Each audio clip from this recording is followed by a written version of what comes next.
What's up, Ross Rebellion? It's your boy, Ross the Boss Campbell. Hope you are having a awesome day. And tonight, I'm going to be telling you guys who, in my humble opinion, is every NBA team's greatest player of all time. So let's slam dunk right into this.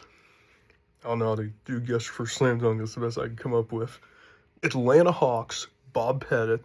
Now, while some may argue Dominique Wilkins has a case, he had a case of Joel Embiid syndrome and could never make it to the conference finals, whereas Pettit played in a weak, while Pettit played in a weaker era in the 50s and early 60s, he was an 11-time All-Star, which happened to be every year of his career as well, two-time MVP, and won the franchise Lone Ring in 1958.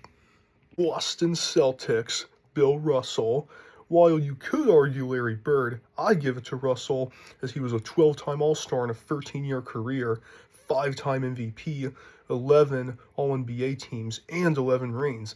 That's right, this dude had as many All-NBA teams as he did rings, and he didn't even have enough fingers for all his rings. He was a 100% pure winner.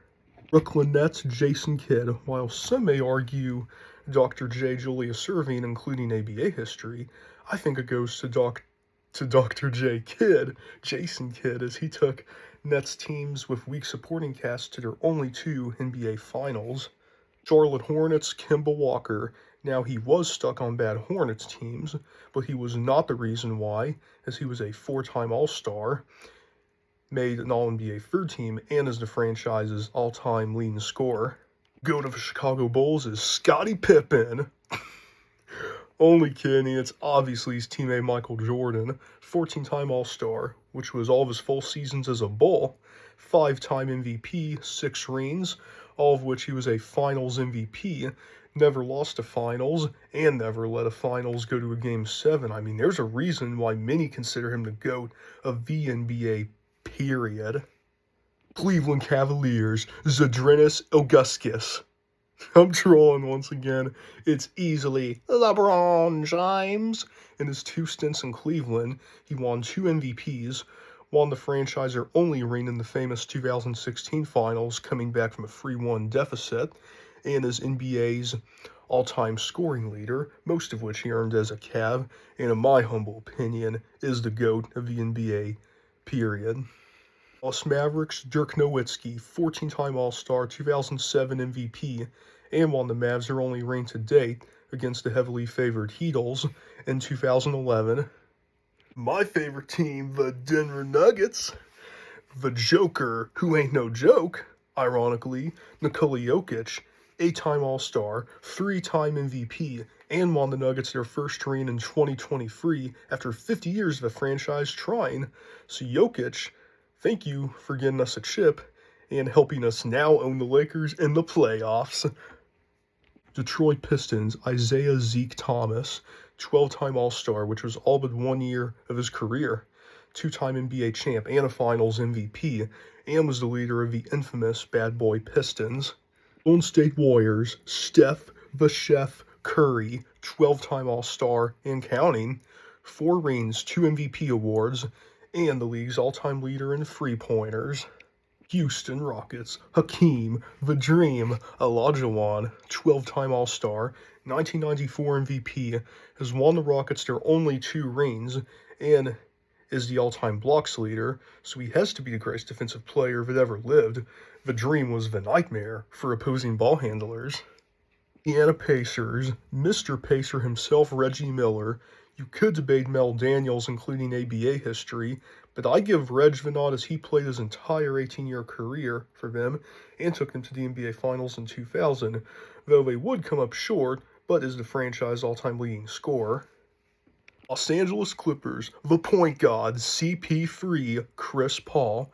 He turned the franchise from a joke to a respectable team and commanded the famous Lob City teams, one of the greatest passers ever. Angeles Lakers. Now, this is a tough one, but in the end, I have to go with Earvin Magic Johnson, 12-time All-Star, 3-time MVP, 5 rings, and is the greatest passer in NBA history, and he retired early. Who knows what he could have achieved if HIV didn't get in the way. He might have been the GOAT.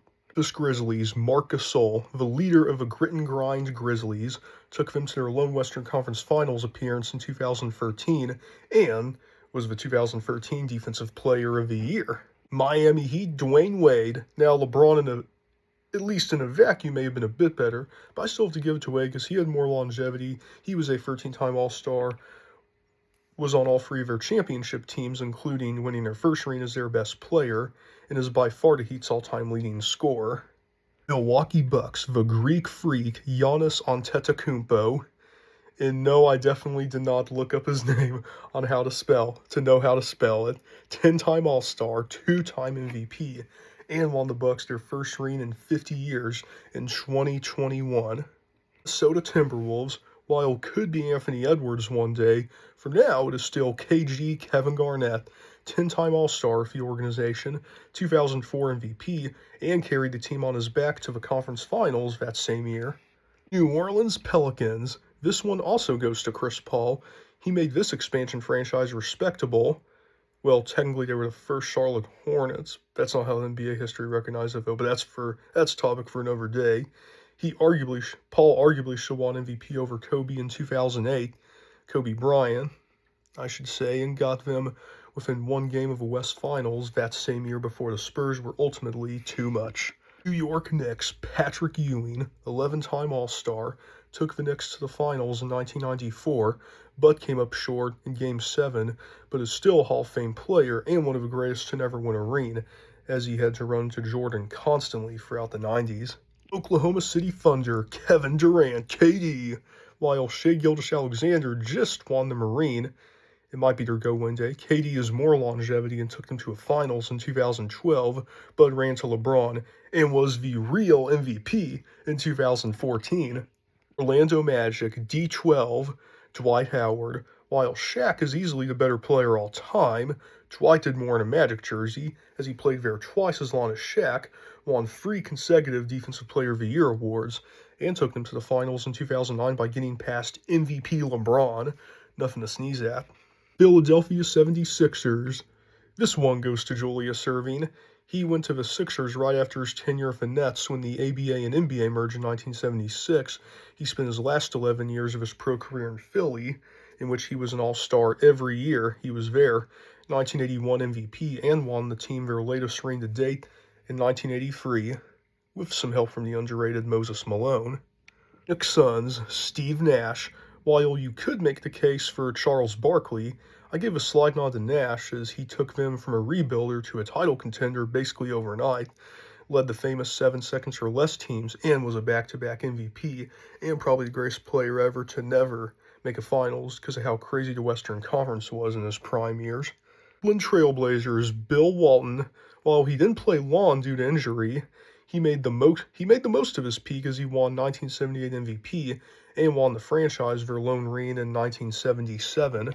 Sacramento Kings. Now this dates back to their days as the Cincinnati Royals, but it's the Big O, Oscar Robertson, 10-time All-Star of the franchise, 1964 MVP, and the original master of a triple-double. He was the original Nikola Jokic. Antonio Spurs, the big fundamental Tim Duncan, 15-time All-Star, was on all 5 of the Spurs championship-winning teams, and was a 2-time MVP, a top 5 player of all time. Toronto Raptors, the Claw, Kawhi Leonard. And yes, the Claw was the Raptors' master when he commanded them to the 2019 NBA Finals, having that monster playoff run. Sure, he only played for them for 1 year, but he made the most of it as he won the franchise their only championship to date. Utah Jazz, the mailman and the pedophile, Karl Malone. He was an objectively good player on the court, as he was a 14-time All-Star and 2-time MVP, but is the biggest playoff choker ever. Insert Tyrese Halliburton choke meme.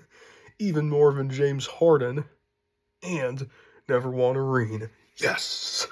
Washington Wizards, Wes Unseld, 1969, nice, MVP, and led the franchise to their only reign in 1978, in which he won a Finals MVP. As a bonus, last but not least, the NBA's best dead brand, the Seattle Supersonics, The glove, Gary Payton, 9-time All-Star, only point guard to win Defensive Player of the Year, and took them to the finals in 1996, but then ran to Jordan.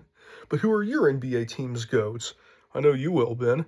Let me know in the comments, and thanks for watching.